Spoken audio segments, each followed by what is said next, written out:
Hello welcome to my channel myself Supraveena. నేను ఈ వ్లాగ్లో మీకు ఒక దేవాలయాన్ని చూపించాలని అనుకుంటున్నాను. ఈ దేవాలయం కొన్ని వేల సంవత్సరాల విశిష్టత కలిగి ఉంది. ఈ దేవాలయంలో కనిపించే ప్రతి దేవుడు మనకి ఇంకే దేవాలయంలోనూ కనిపించని విధంగా దర్శనమిస్తాడనమాట. పైగా తెలంగాణలోనే మొట్టమొదటి స్వర్ణ దేవాలయం అంట. 50 అడుగుల ధ్వజస్తంభం బంగారుతోనే నిర్మించారంట. ఇలా ఈ దేవాలయంలో చాలా విశిష్టతలు ఉన్నాయన్నమాట. మనం మామూలుగా ఏ మునులైనా ఋషులైనా దేవుళ్ళైనా శివుని కోసం తపస్సు చేస్తున్నారు అన్న విషయాన్ని వినుంటాం. కానీ శివుడే వేరొక దేవుడి కోసం తపస్సు చేశాడు అన్నమాట చాలా రేర్గా వినుంటాం కదా. సో ఇంకెందుకు late, let's get in to the vlog.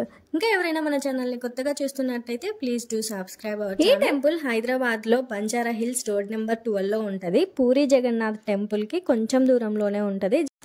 మేము ఇప్పుడు శ్రీకృష్ణ గోల్డెన్ టెంపుల్కి వచ్చాము. ఇది పూరి జగన్నాథ టెంపుల్ నుంచి 1 కిలోమీటర్ ఉంది. సో ఇక్కడ చూద్దాం రండి. ఈ టెంపుల్కి మెయిన్గా 2 ఎంట్రన్సెస్ ఉన్నాయన్నమాట. ఇప్పుడు మేము వెళ్ళేది ఒక ఎంట్రన్స్ అయితే, ఇంకొకటి అటు సైడ్ ఉందన్నమాట. ఇప్పుడు మనం వెళ్ళగానే ఇక్కడ మనకి గోశాల కనిపిస్తుంది. ముందుగా చెప్పేస్తాను మీకు, ఇక్కడ స్వయంభుగా వెలిసిన దేవుడు ఎవరు అని చెప్పి. ఇక్కడ స్వయంభుగా వెలిసింది లక్ష్మీ నరసింహస్వామి అన్నమాట.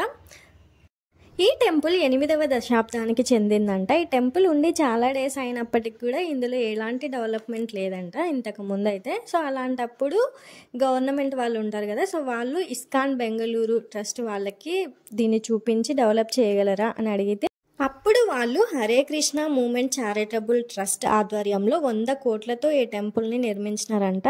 ఈ టెంపుల్ని చాలా పేర్లతో పిలుస్తుంటారనమాట. హరే హర గోల్డెన్ టెంపుల్ అని, హరే కృష్ణ గోల్డెన్ టెంపుల్ అని, ఇస్కాన్ టెంపుల్ అని కూడా అంటూ ఉంటారు. గోల్డెన్ టెంపుల్ అనగానే గోల్డ్ ఉంటుందా ఏంటి అని అస్సలు అనుకోవద్దు. ఈ టెంపుల్లో నిజంగానే గోల్డ్ ఉందంట. స్వామివారు ఉండే గర్భాలయం, ఆలయం ముందర ఉండే ధ్వజస్తంభం 2 రియల్ గోల్డ్ తోటే నిర్మించినారనంట.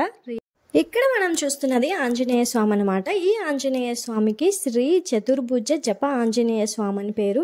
ఇక్కడ మీరు బాగా అబ్జర్వ్ చేసినట్లయితే ఈ ఆంజనేయ స్వామి చతుర్భుజాలతోటి శంకు చక్రాలు పట్టుకొని ఒక చేతితో జపమాల పట్టుకొని తపస్సు చేస్తున్నట్టు కనిపిస్తారు, అందుకే ఆ పేరు.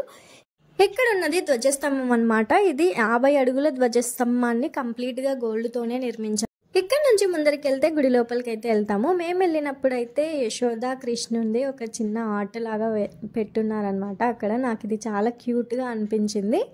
దాని పక్కనే గరుడ దేవాలయం ఉంది. దేవుని ఆజ్ఞ కోసం ఎదురు చూస్తున్నట్లుగా అనిపిస్తుంది మీకు ఇది. వీటి నుంచి కొంచెం పక్కకి వెళ్తే రాధాకృష్ణులు ఉంటారు. గరుడకి ఎగ్జాక్ట్ ఆపోజిట్లో మెయిన్ టెంపుల్ లక్ష్మీ నరసింహస్వామి ఉంటాడనమాట. ఆయన గర్భాలయం గోల్డ్తోనే కట్టారంట. వెళ్ళినప్పుడు ఖచ్చితంగా మంచిగా అబ్జర్వ్ చేయండి. నరసింహస్వామికి ఆపోజిట్లో కొంచెం పక్కకి స్వయంభుగా వెలిసిన ఈశ్వరుడు అయితే ఉంటాడు. ఈ ఈశ్వరునికి కూడా ఒక స్టోరీ ఉందన్నమాట.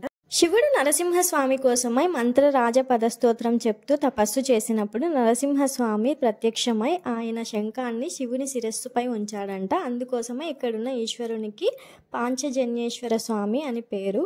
అందువల్లనే ఇక్కడున్న శివలింగంపై శంకు ఆకారంలో చిన్న అచ్చు ఉంటదన్నమాట. వెళ్ళినప్పుడు మంచిగా అబ్జర్వ్ చేయండి. లక్ష్మీ నరసింహస్వామి ఇక్కడ ఈశ్వరునికి దర్శనం ఇచ్చిన తర్వాత 108 అడుగుల్లో యాదగిరి గుట్ట చేరుకొని అక్కడ తపస్సు చేస్తున్న వేరే మునికి దర్శనం ఇచ్చారంట. సో ఈ వీడియో నచ్చితే లైక్ చేయండి, షేర్ చేయండి, ఛానల్ని సబ్స్క్రైబ్ చేసేసుకోండి.